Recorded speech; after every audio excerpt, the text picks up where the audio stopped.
Welcome back, everyone. In this video, we're going to be taking a look at information retrieval. But before we get to that point, we need to start talking about databases and how data is actually stored. So for this example, we're going to be working on our own social network called KStater. Specifically, we've been asked to help design a way to keep track of all the data on a site like a social network like KStater should have. So if you take a few minutes and brainstorm what kind of data or imagine what kind of information we may need, for example, of course, we'll need to have some sort of way to track our users, like maybe your EID, name, birthday, major, and maybe even just your phone number. And, of course, we'll need a lot of other information to make a full website like this work, but we can start off with the basics, right? Just keeping track of our users. But since we want to keep track of all of that information, we need some way to actually store it. And so there's tons of different ways that we could actually store that on our computers, right? Of how our computer systems are designed to store information in that way. But thankfully, there was a huge change in how the data on our computers were actually stored, or at least how we even look at data stored on our computer. And that's mostly thanks to this man here, Edgar F. Codd. While working for IBM in the late 1960s and early 70s, Codd began working on the ideas of relating to the storage and arrangement of data in computer systems. And in 1970, he published a paper called A Relational Model of Data for Large Shared Data Banks that laid out this grand idea for a better way of storing data. That idea led to the creation of what we call a relational database. This is a form of database that is by far the most common in the world today. And if you've ever used things like Microsoft Access or MySQL or something like that, Microsoft Access is a simple type of relational database that is pretty easy to use for most people, just like what you would open up and use with Microsoft Word or even Excel. And Excel, to some extent, depending on how you have your sheets set up, is like a relational database, or at least relational data in some sense. The idea behind a relational database revolves around three different terms: a relation, a tuple, and an attribute. A row in a table is called a tuple. It represents a single item that is stored in the database. In a simple example, each person stored in our database could be just a single tuple, right? Or if we are storing addresses for our users, so that address itself would be one tuple or one row in our database. Each row or tuple has many attributes represented by columns in the table.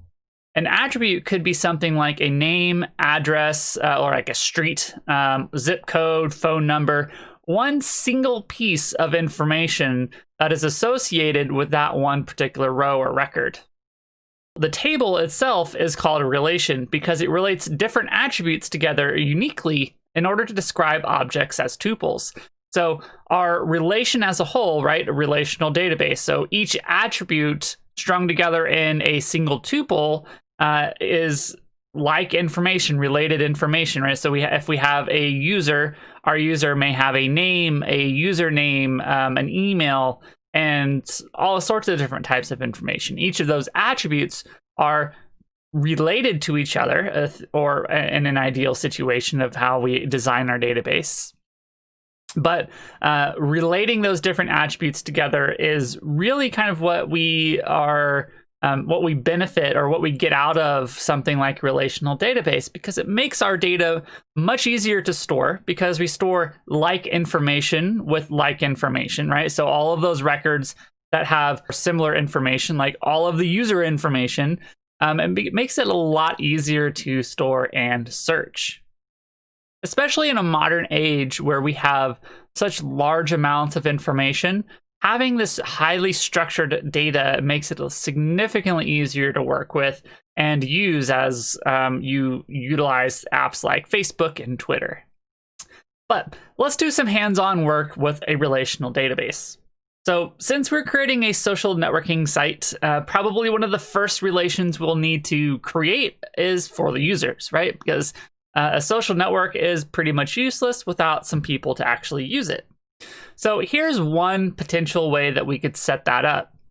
The data here is all nicely arranged into rows and columns, and in theory, right, should be easy to look things up. Maybe not, right? At least it's the way that I have it currently. Right? So what if you wanted to find all of the students here in our user database, or our user relation here, that are majoring in computer science? How would I go about doing that? Take a moment here to pause the video and take a look at the table here and see if you can find all of the users, or come up with a way to find all of the users who majored in computer science. Hopefully you found all of the users that did major in computer science. It's pretty straightforward, right? But for us humans, and for these small number of users, but for a computer to search our table here to find all of the computer science majors becomes a little bit more complicated. Because my name's in there, Josh, the first row there. My major is comp.sci, which is short for computer science. We don't need the information science or information systems majors there, but we have another computer science major there, a game guy down there. His major is computer sci, all one word. And so while both of those users are computer science majors, the listing or how the computer science major is actually listed is entirely different. That makes the solution for a computer much more difficult to actually write, because now we have to take into account, in this situation, all of the different spellings and arrangements of the computer science major. So this particular relational table, or this particular relation, we would refer to as not normalized. So the data isn't normalized, the data isn't uniform. And so why do we want to normalize the data? Well, big obvious reason that we just experienced is normalized data makes it a lot easier to actually work with. So those data anomalies, right? The differentiation between comp sci, CS, computer sci, computer science, all of those differentiations, they all mean the same thing, but it becomes a lot harder and more difficult to use. And it makes it more prone to error as well. It also makes redesigning your information a lot easier. More often than not, when you're actually working with an application or designing an application that's working with a database, you'll end up finding that your use cases change over time. And so more often than not, you have to go back in and redesign your database or redesign your tables in order to add new columns or attributes or entirely new relationships. And so having normalized data to begin with makes that task significantly easier, because you don't have any data anomalies in an ideal world that can throw a wrench into your plan. But one of the other things that normalizing our data can actually accomplish is mirroring real-world concepts. So we don't want to store information into our relation in a random computerized way, because that's not the real goal that we're trying to accomplish with these databases. The goal here is to store information that is significantly easier, not just for the computer to actually search through, but also humans as well. And so we want to be able to store our relations in a way that mimic what we would normally store that information in real life.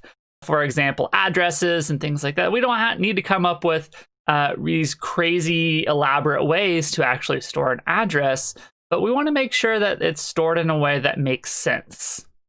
Of course, and lastly, this also simplifies the search queries that we actually do on our relations or our data. So that question that I asked of find all the users that majored in computer science is a lot easier if all of the computer science majors have the exact same spelling of the computer science major. And so having normalized information, normalized data also makes our search tasks significantly easier. So let's take a look at a way that we can actually start to fix our unnormalized relation. So first off, let's take a look at the major column, because that's what we encountered first, and that's what we tried to search first. So what can we do to make sure that the data in that column is easy to search through or easy to query? Now, if you pause to kind of think of a few ideas here, one potential way that I have listed here is to add an ID for each major. And so essentially what we end up having here is a second relation. So we split the major off into a second table or a second relation that acts as a lookup table. Right? So if you imagine using your basic form online when you're signing up for stuff, a lot of times you'll encounter drop-down boxes, right? Those act like simple lookup tables, right? You are given a specific set of things to choose from instead of typing in free text.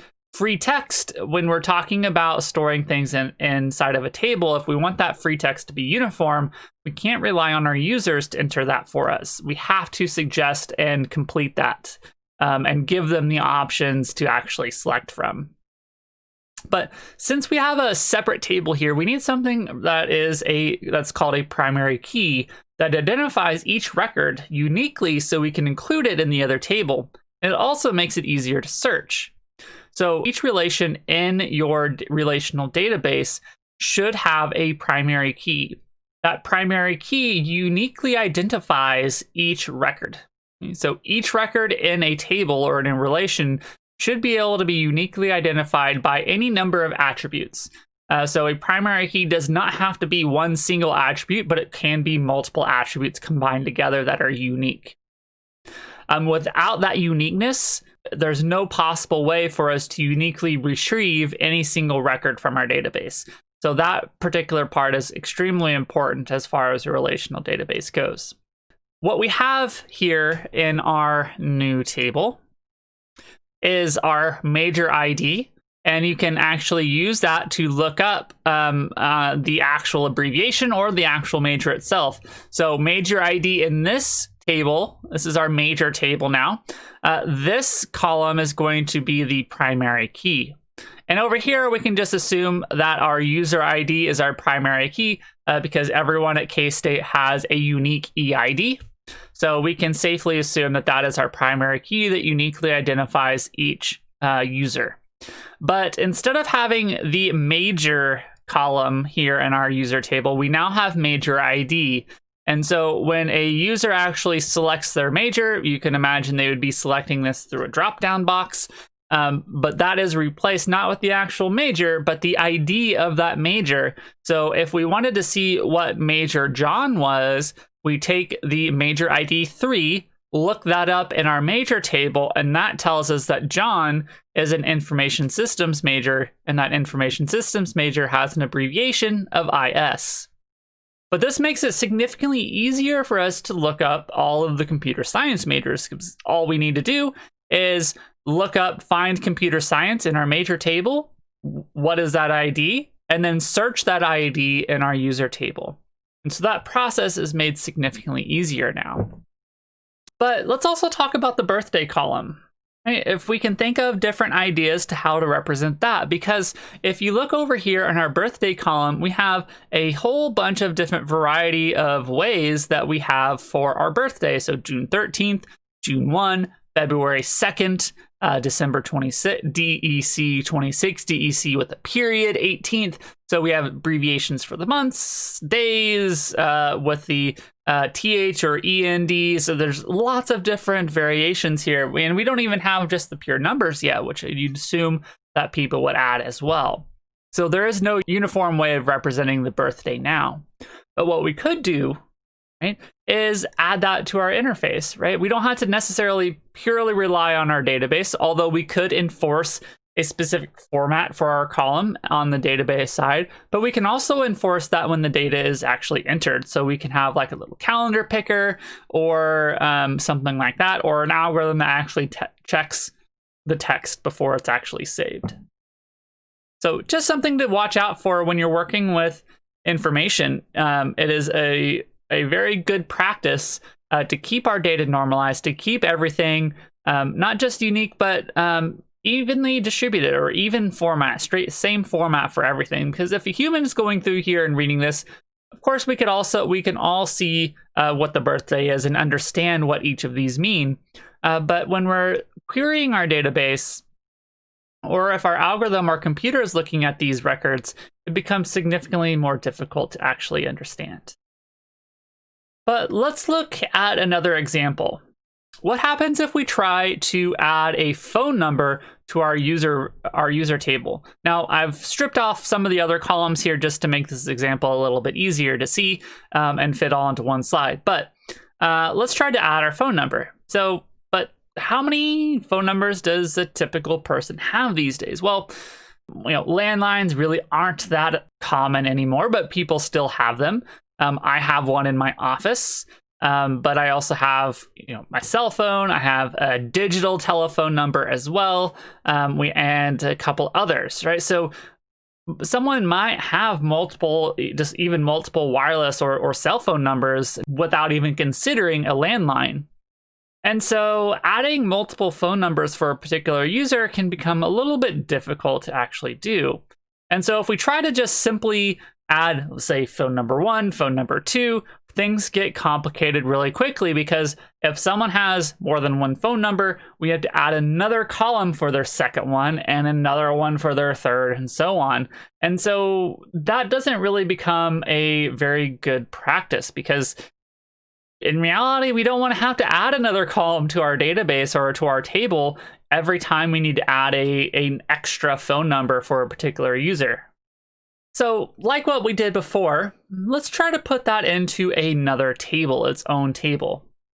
So one of the ways that we could do this is just have a phone number table. And in this situation, our phone number is going to be the unique or primary key. And then we have the users that connect the relationships together. So we have many users, right, to one phone number. And this works, but it still really doesn't solve our problems, does it? We still have the same issue before. Instead of having to add multiple phone numbers, multiple phone columns, we now have to add multiple user columns, because, right, what if an entire family signs up for our social network? That family might share a phone number, so each person in that family is going to have the same phone number. So every time another person from that family signs up, we're going to have to add another user to that phone number. So we end up with pretty much the same problem that we did before. So if we flip that again, right, we can still have our phone number table, but let's flip that. What if we use the user ID for the primary key in both situations? So primary key over here is our user, right? But we're going to connect that to a user in our phone table. But now, instead of just having only the user ID as our primary key, we have the user ID and the phone number as our primary key. So if we use both of those to uniquely identify a phone record, that becomes a little bit more easier to do, because we don't duplicate any information here, although of course we do duplicate the user ID down here, which is perfectly fine. But this makes it more easy to search, right? So this is a one-to-many type relationship where we have one user to many phone numbers. So we have one user here, but many phone numbers here. And so that describes the relationship between these two tables. And so we can see over here, since the user ID and the phone number are unique together, we can have the same phone number for multiple users. So we have phone number 5134. So Game Guy has two phone numbers, but Sharpie also shares the same number as Game Guy here. So this is just a simple example of how we might store a large amount of information or related information into a database that is easily retrievable by a computer.